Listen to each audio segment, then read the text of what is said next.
are you starting to see a lot of interrelations with what people are talking about and coming together here Yeah, tonight? I think there's somewhat of a main purpose between everyone here because they're all ideologically driven, and most topics is touching in the freedom of the internet or the freedom of the self, freedom of technology, and it all comes together in the society. Really, exactly. It's the internet is just a reflection of the society, and we have to keep that. We can't treat internet differently than we want to treat society we want to live in.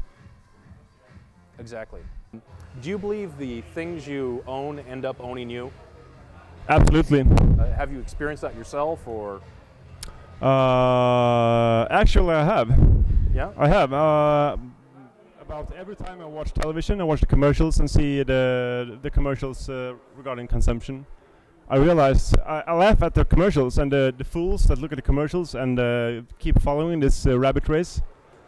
But I realize that I'm just a part of it myself. It's impossible to not be inside the system while you live in a society like this.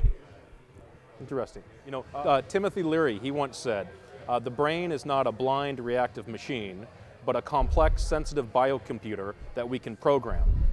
And if we don't take the responsibility for programming it, then it will be programmed unwittingly by accident or by the social environment. How do you respond to that? He's spot on.